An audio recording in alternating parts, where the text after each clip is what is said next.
Well, welcome everyone. I'm Bill Black. I'm happy to host the latest webinar in our Peak Performer webinar series. This series is designed to support your leadership climb by bringing the most trusted experts to the Vistage community who provide exceptional insight and best practices to help you navigate new challenges and possibilities. Today's focus is asset protection. Just as we have insurance on our houses and cars, a strong asset protection plan is the best insurance to protect what we've earned. With asset protection and asset values changing rapidly for real estate, stocks, and cash, in addition to new asset classes like cryptocurrency, the post-COVID environment requires a carefully crafted strategy to shield individuals and business owners from lawsuits and provide you and your family with peace of mind before trouble ever strikes. We have today Vistage member and presenter Hillel Presser, managing partner at the Presser Law Firm, with us today. He's going to help us understand how asset protection strategies can provide business owners of any size legal and ethical ways to safeguard their wealth in existing and emerging categories. Take it away, Hillel. Thank you so much, and I appreciate you having me today. I'm honored and privileged to be here. You know, the first question I always get asked when I come to speak is why I became an asset protection attorney.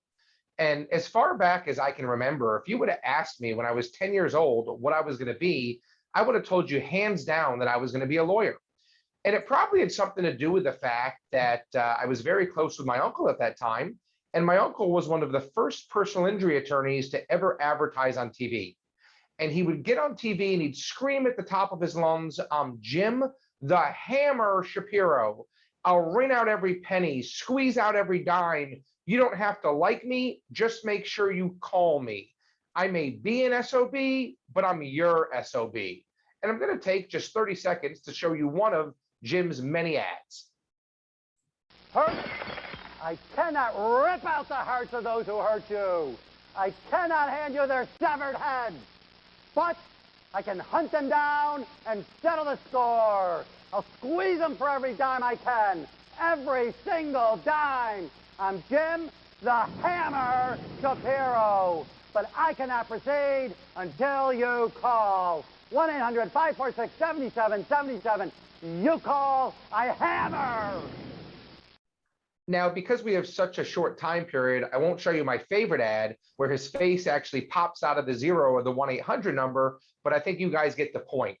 And I don't show you this video because I'm proud of Uncle Jimmy. I show you this video because this was 30 years ago in upstate New York. Today, this is the norm. Every bus bench, who can I sue? Every radio ad, who can I sue? Every TV ad, who can I sue? How do I take the money out of the hardworking business owners like yourself, redistribute the wealth, and take about a third in between? So back then, there weren't many people advertising. Today, this is the norm. So in every city, there's literally thousands of lawyers trying to take your money. I thought it would be really neat to be one of only a few attorneys in the entire country that actually teach you how to protect your money. I am the lawyer that hates lawyers. So why do you need asset protection? There's over 100 million lawsuits every single year, and that number is only growing. Lawsuits have literally become the next biggest business. I had to show this cute little cartoon. It's two lawyers talking. One says, I say sue. The other one says, anyone in particular. There's a 1 in 4 chance you will be sued in the next 12 months, and the average person and business is sued 5 times over their lifetime. There's a 50% chance of divorce. When I give this presentation in South Florida, where I'm located, I say there's a 99.9% chance of divorce. And a lawsuit can cost you so much money, even if you win the case. The trick is not making money, it's keeping it. And I'm a Vistage member just like you, so I know it's about growth, growth, growth every day. But the challenge I give to every single Vistage member is for every 60 minutes you spend making money, stop and spend 60 seconds thinking about how to protect it. You don't want to lose what you've worked your whole life to obtain, have one lawsuit, and have to start all over again. So take those chips off the table. So why do you have a good asset protection plan? Number one is discourage lawsuits. I can't tell you how many times someone will threaten to sue one of my clients. I'll literally go to the back of the office, copy the file, and send it to the other attorneys with a couple copies of my books. I'll tell them everything my client has, where it is, just the fact that they can't touch it. If somebody does sue you, we don't want you to be the low-hanging fruit. You want to be able to negotiate inexpensive settlements. We just helped settle a $20 million lawsuit for $250,000. We helped settle a $5 million judgment for $500,000. You want to protect your assets from judgments, reduce insurance costs, keep your wealth safe from other financial threats, and make sure you achieve your other financial objectives. We're talking asset protection today, but a good plan is an integrated plan. You want to make sure that all of your assets are protected while you're alive. When you pass away, you want them to go where you want them to go, quickly, privately, and with the least amount of taxes and lawyer fees that are legally and ethically possible. So we want to combine asset protection planning, tax planning, estate planning, and business succession planning. 8 keys to a good asset protection plan. Number 1, protect every asset. People think about the assets like real estate and money, but what if you have a good phone number or a good domain name? What if somebody owes you money? What about intellectual property like patents and trademarks? You want to protect every single asset you have from everyone every time. You always want to keep it 100% legal and 100% ethical. And you want to keep it simple and cost effective. I can't tell me how many times someone will buy one of my books, they call, they want a very complicated, expensive plan. No, start off simple, start off basic. As your assets grow, your plan can grow. As your education grows, your plan can grow.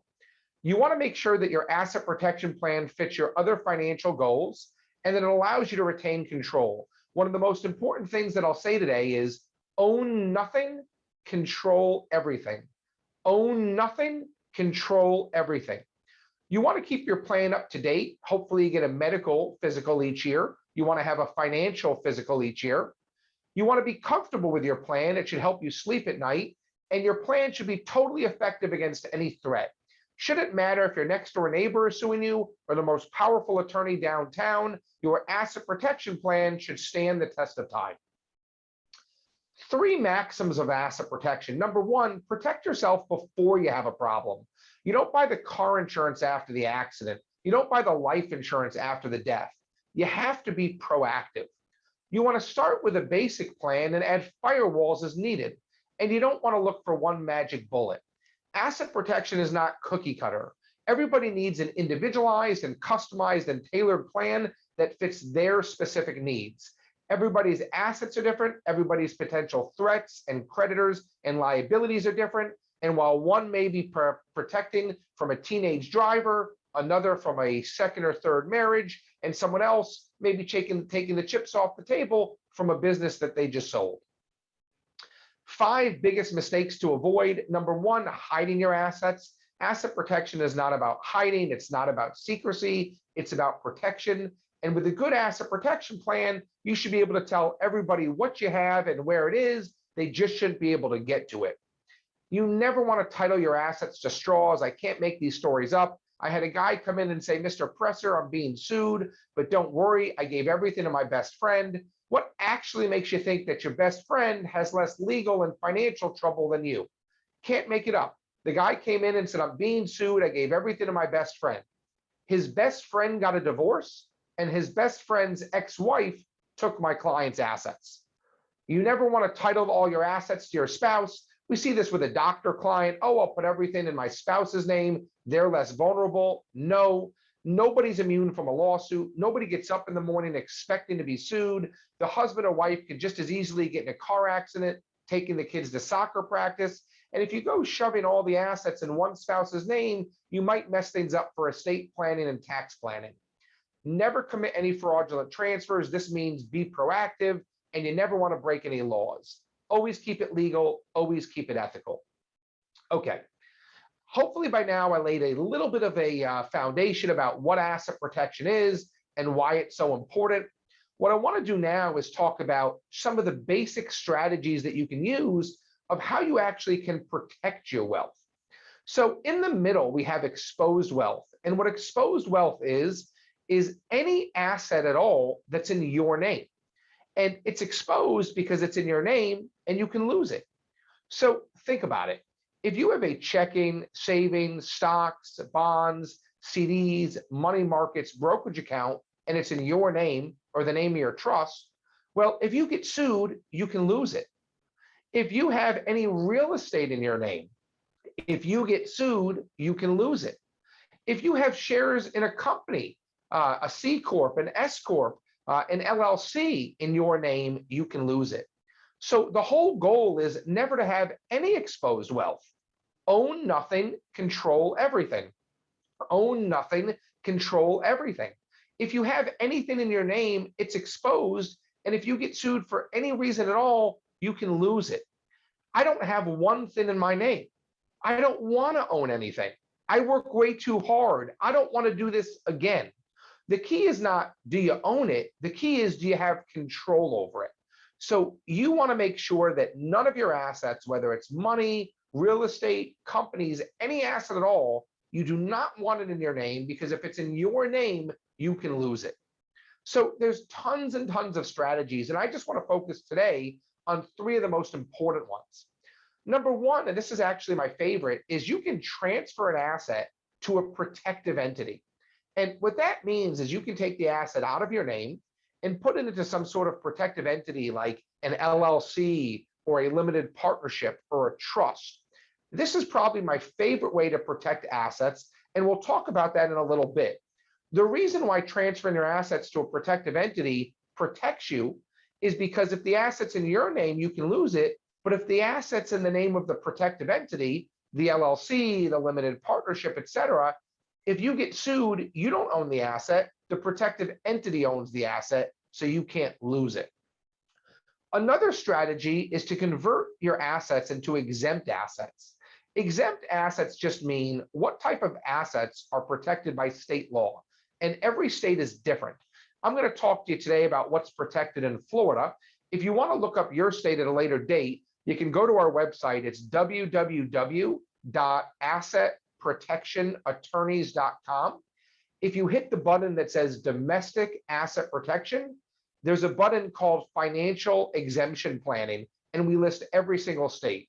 So again, today I'll focus on what happens to be covered by Florida law, but if you want to know what's protected immediately just by living in your state, if you go to our website, we list every other state.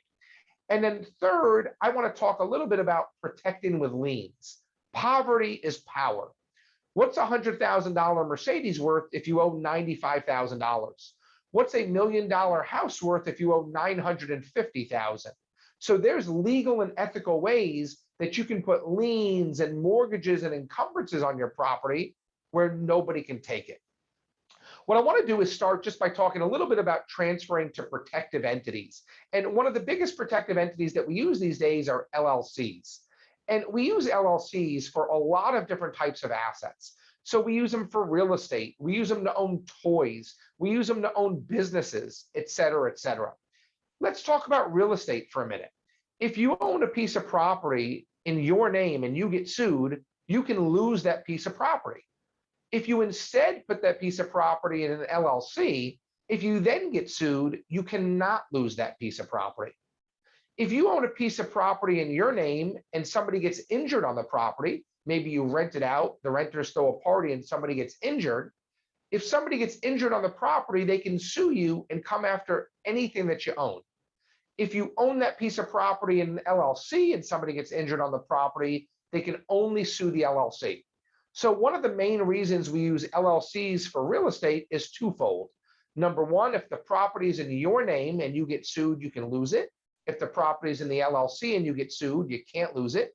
And number two, if the property is in your name and somebody gets injured, they can sue you for everything you have. If the property is in the name of the LLC and somebody gets injured, they can only sue the LLC and not you. LLCs are really great for businesses as well. I'll tell you that because corporations are probably one of the worst things you can have. People have S Corps, people have C Corps, but the problem is that if you own an S Corp or a C Corp, the shares in your S Corp or C Corp are an asset. And if you get sued, you can lose those shares in the S Corp or the C Corp. LLCs in most states are treated differently. And that's literally the difference between keeping your business and losing your business. So for example, if I set up a S Corp or a C Corp to have a business in Florida, If I get sued, I can lose my shares in the S Corp or the C Corp, which means I lose my entire business. If instead I set up a multi-member LLC in Florida and I get sued, nobody can take my business. So just the fact of having an LLC over an S Corp or a C Corp is literally the difference of keeping or losing your business. Now, just because you have an LLC, you can still choose to have the LLC taxed with an S status, or you can still choose to have the LLC taxed as a C status. So you don't lose anything at all by having an LLC. You can still pick the S or C Corp tax status. However, you gain all the asset protection. Really big tidbit here, because you don't want to lose your entire business. For most of us, the business, that's the hub, that's the nucleus, that's probably one of our most valuable assets. LLCs are also a really good way to protect toys and to protect yourself from liability from toys. So if you have a boat, a golf cart, a jet ski, a plane, if somebody sues you, they can take that asset. Now, maybe it's only a $5,000 boat or a $3,000 jet ski. It is so important also to still use LLCs for your toys, because I've seen $5,000 boats unfortunately kill or severely injure people. Same thing with golf carts. And no different with the real estate. If the toy is in your name and you get sued, you can lose the toy. If the toy is in the name of the LLC and you get sued, you cannot lose the toy. If the toy is in your name and the toy gets in an accident, you can be sued because you're the owner. However, if you put that toy, that golf cart, that jet ski, that boat, that plane in an LLC, if there's ever then an accident, they can't sue you, they can only sue the LLC. So just to recap, LLC is really great for real estate, really great for toys, and really great for businesses. S Corps and C Corps, not as much, because you can actually lose the business itself. Exemption laws. Exemption laws are just what happens to be protected in your state. And again, today I'm going to talk briefly about what's protected in Florida. But if you go to our website, www.assetprotectionattorneys.com, click on domestic asset protection and click on financial planning exemptions, you can see what's protected in your state. In Florida, the homestead's protected. That means your primary home is protected. You can have a $500,000 home. You can have a $50 million home. It's protected in Florida. In Florida, your retirement plans are protected. Your annuities are protected. Your life insurance is protected. Florida is a great state to live if you want to be a debtor. That's why so many people move here. All the CEOs from New York City, right before they get sued. Florida is just a great place to live if you're going to be sued, because Florida state law protects so many assets.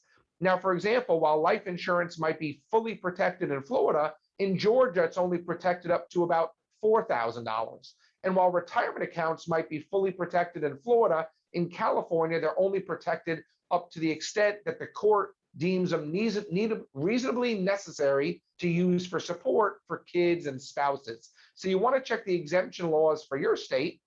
And if your state protects the house, buy an expensive home, pay off the mortgage.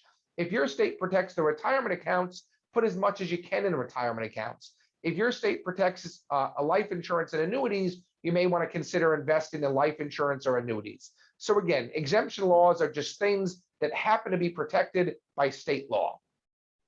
So I know there's probably a lot of people on this webinar today that are married, and there's something that's called tenancy by entirety, and it exists in about 25 different states.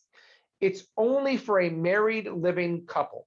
If you're not married, forget about it. If one spouse dies or if there's a divorce, forget about it. It's only for a married living couple, but it costs you nothing and it gives you so much protection.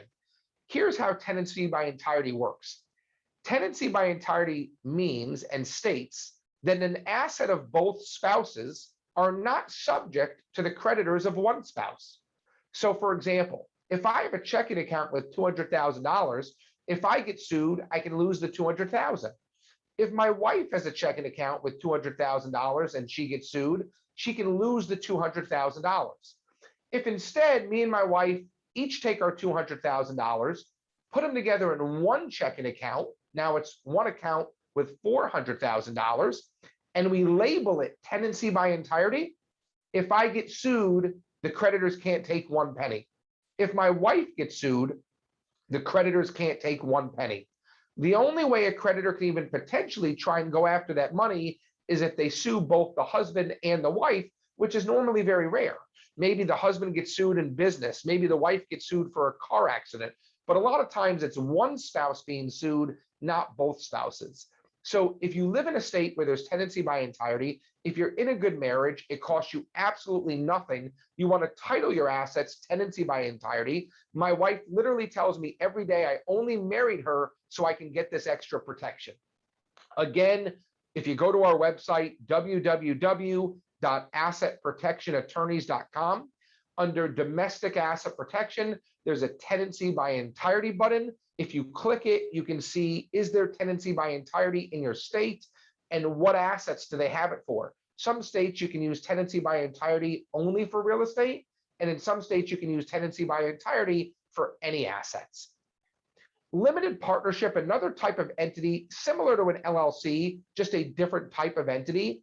And a limited partnership is really great to hold what I'd call safe assets, so liquid assets. So the limited partnership's been around literally since the early 1900s. It's been battle tested, it's been war tested. We love using it as a means to protect safe assets like liquid assets, checking, savings, stocks, bonds, CDs, money markets, brokerage accounts.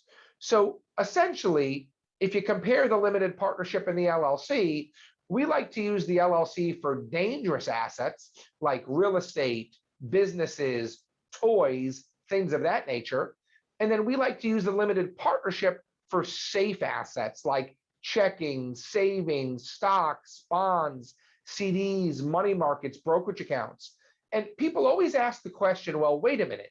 I get it. If you put the asset in the LLC, you don't own the asset. The LLC owns the asset. But don't you own the LLC? Can't you then lose the LLC interest? And the short answer is no. LLCs and limited partnerships in a lot of states have what's called charging order protection, which means you cannot lose the interest in the LLC, like we talked about how you could lose the interest in the S Corp or the C Corp. And what we do a lot of times is we layer our protection. So if you see on this slide, we might have a limited partnership as our holding company in the middle. It might own all the safe assets like checking, savings, stocks, bonds, CDs, money markets, brokerage accounts. And that limited partnership then might own all the other ownership interests in the LLCs that then own the real estate, the toys, the businesses, etc. So you can use LLCs on your own, you can use limited partnerships on your own, but you can then combine it. And again, with a good asset protection plan, you want to have an asset protection plan to protect every single thing that you have while you're alive. You want to have a good estate plan to make sure when you pass away, things go where you want them to go, quickly, quietly, privately, and the least amount of taxes and lawyer fees that are legally and ethically possible. And you want to combine these plans so you have one good integrated plan.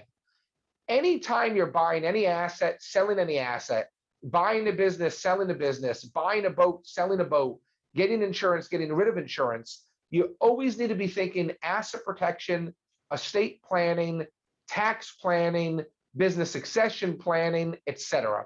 You want to make sure that anything you do is one fully integrated plan and your team is talking.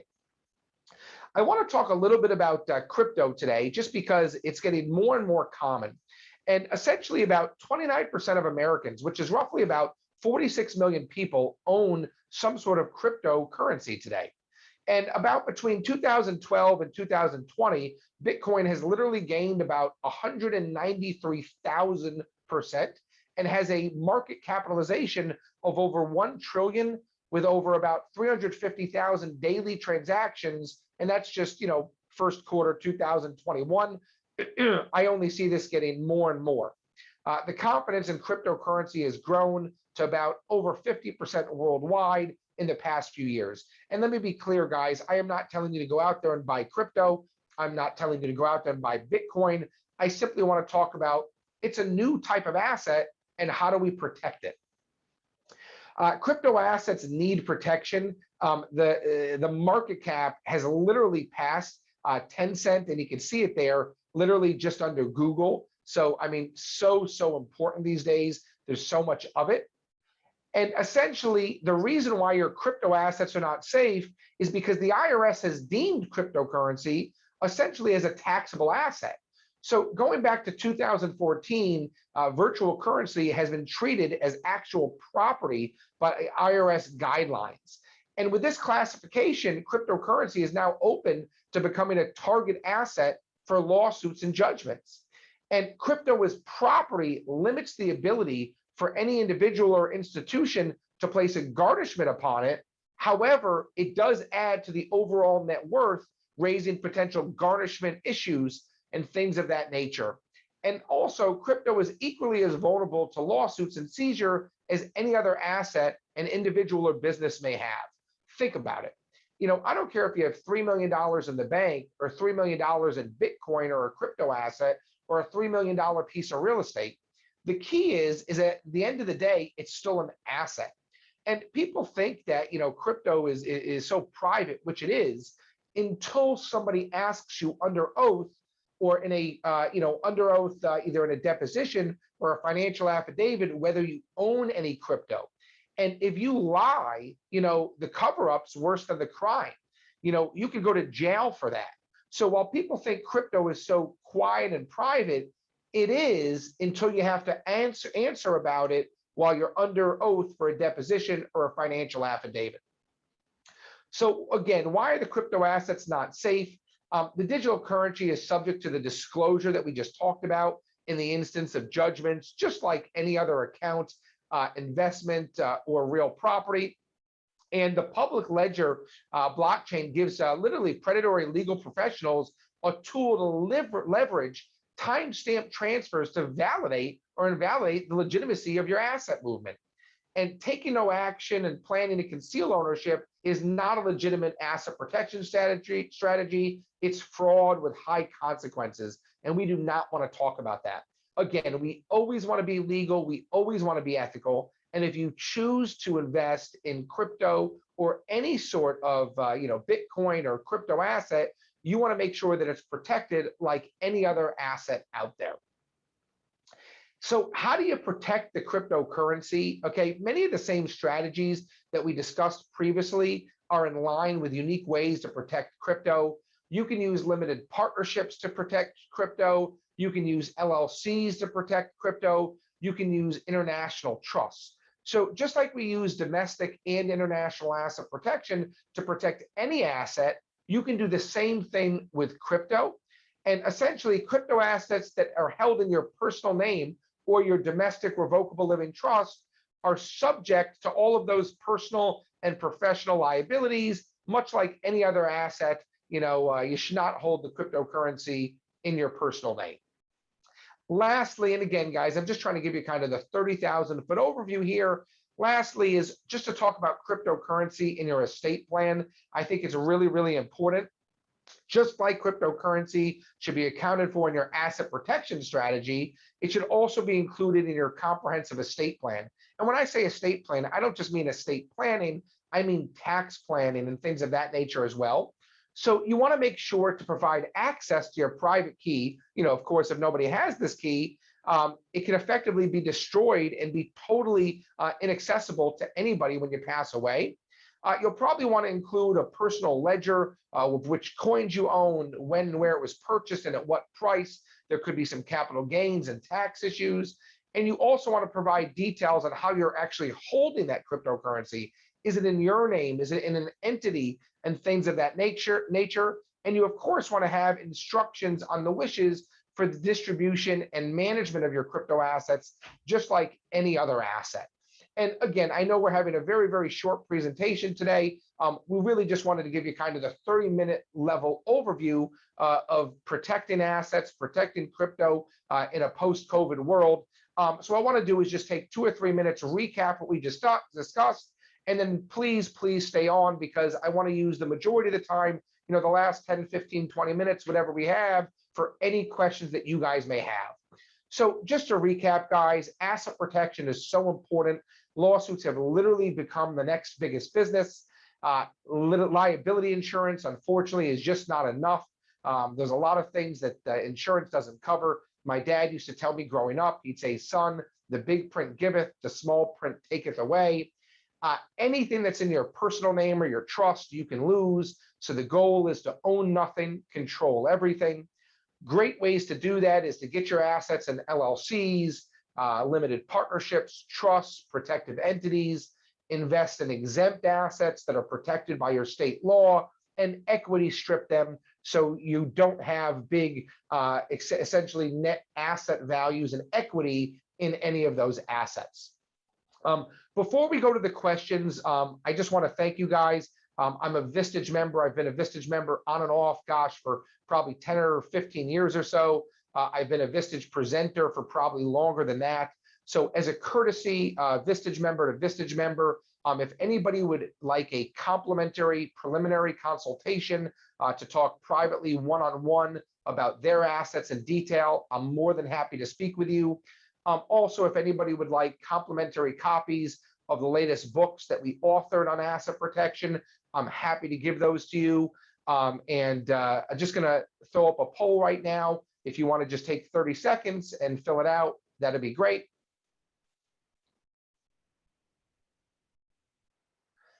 Also, I am a Vistage presenter, and if for whatever reason you'd like me to come present the normal 3-hour version of this to your group, just let your chair know, and I'm happy to come present to your group.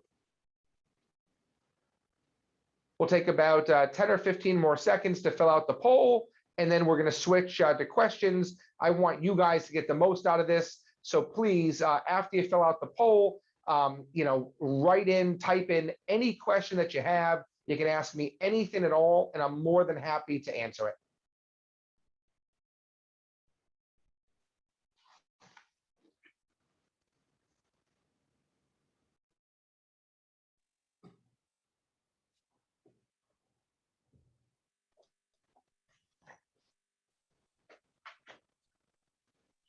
Great job, Hillel. Thanks so much for your expertise this morning. And you can still answer or ask questions of Hillel by using the Q&A panel at the bottom of your screen. Hillel, we have a couple questions for you here. First one is, Bitcoin is secure, anonymous, and private, as you mentioned, which is why I invested. Why would I need to disclose them as an asset in a judgment? Sure. So it's great that they're private. It's great that they're anonymous. And with that being said, the majority of the time, you don't need to tell anybody what you have. Now that brings its whole other set of problems as well, because if people don't know what you have, then God forbid you pass away or anything of that nature, they're not even going to know what you have. But the reason why you'd have to disclose it is because if you get sued and if you lose and there's a judgment against you, there is no question in my mind that they're either going to sit you down for a financial deposition under oath, or they're going to send you a financial affidavit, a whole packet to fill out. Now, if you don't disclose in that deposition, or if you don't disclose in that financial affidavit, that packet that you have the Bitcoin, that is perjury. And if they then happen to find out that you do have crypto and you lied in the depo or you lied on the financial packet, you literally can go to jail for perjury. So again, while it might be a private and anonymous asset, if you're asked about it under oath, you always have to be honest, you always have to be legal, you always have to be ethical. Great question. Here's another one. What makes an LLC more protected than my trust for my assets? And why does the state it's in matter? Sure, great question. So first of all, when clients come into my office with a trust, 99 out of 100 times, they have what's called a revocable trust or a living trust. This is probably one of the biggest misconceptions in asset protection history. People come into my office every day and they say, I'm protected because I have a trust. And the answer is wrong. You actually have 0% protection. A revocable trust, a domestic revocable living trust, gives you no asset protection. It is a great estate planning tool. When you die, it will help your assets go where you want them to go quickly, privately, less lawyer fees, less taxes, but it gives you literally 0% asset protection. And any asset that you have in a revocable living trust If someone sues you, they can take every one of those assets. Now, with an LLC in most states, and this is why the state matters, has what's called charging order protection. Charging order protection means if you get sued, the ownership that you own in the LLC cannot be taken. And if somebody can't take the ownership that you own in the LLC, then they can't take the asset. Now, it matters what state you're in because every state law is different. So for example, California, their LLCs do not have this charging order protection. So if you live in California and have an LLC and you own the LLC, if somebody sues you, they can take what's in the LLC. If you go to a different state like Florida or Ohio that has charging order protection, then if you get sued, nobody can take your LLC. So we need to make sure that the state where you set up the LLC has charging order protection. But the really nice thing, and I know this is a long answer, but I want to be comprehensive, is you can marry the two. So maybe you put an asset in the LLC in a really good state that has charging order protection, which gives you your protection. However, maybe then you have your revocable living trust own the LLC. Now you have the best of both worlds. While you're alive, everything's protected. When you pass away, everything passes right through to your trust. Excellent, thank you. What if I've not invested yet in cryptocurrency? How can I best prepare if I choose to move into this asset class? Sure. So obviously, depending on how much you're going to invest, depends on the investment you'd want to make. So if you're going to invest $10 or $20 or $30,000 in cryptocurrency, well, we don't want to spend a lot of money setting up a plan for cryptocurrency. In that case, if you're married and you live in a tenancy by entirety state, maybe we hold the cryptocurrency tenancy by entirety. Now, if you're going to invest 300,000 or 3 million in crypto, at that point, we want to talk about a structure. Maybe you set up an LLC to own the cryptocurrency. Maybe you set up a limited partnership to own the cryptocurrency. So again, it's going to depend on how much you're investing. You always want to do a cost benefit analysis, but there's always some sort of tool to make sure that you protect it. Now, again, even if you only go from 0% protection to 20, 30, 40%, that's better than nothing. And that may be okay for a very, very small investment. If it's a larger investment, we're going to want to be 85, 90, 95% protected. But always make sure there's some sort of protection. But of course, always do that cost benefit analysis to make sure that you're not overpaying for a structure if the investment is not that large. And here's one related question to that. Would holding crypto in an LLC make it harder to liquidate? Not at all. So all it is titling. So wherever you hold the crypto account, that account could be in your name. That account could be in the name of the LLC. If you choose to buy crypto, you can buy it in your name. You can buy it in the name of the LLC. If you choose to sell crypto, you can sell it in your name or you can sell it in the name of the LLC. So the only difference is if you're holding crypto in an LLC and you sell it, well, then presumably you're going to want to have a bank account open for the LLC. And when the crypto gets sold, the money goes right to the bank account for the LLC, but should not be any more difficult at all. We're hearing a lot about potential changes in the gifting and exemption laws for estate planning. Can you comment on that briefly and tell us maybe what we should be thinking about now? Sure. So right now, and I'm going to round down, each individual has about $11 million exemption. It's really 11.5, 11.6 and change, but let's just use the 11 number to be easy. So for a married couple, it's literally $23 million. So as long as you pass away today with less than $23 million, you're fine. There's no estate taxes.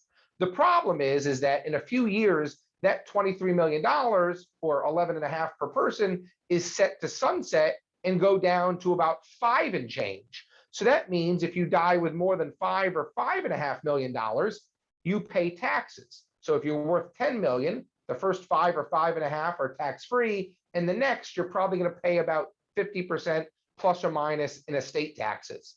With that being said, the current administration is trying to get the estate tax down even lower.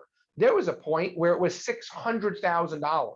So the point is that it's always changing. And here's the problem. Anybody that tells you they know what you should do is either lying or doesn't know what they're doing.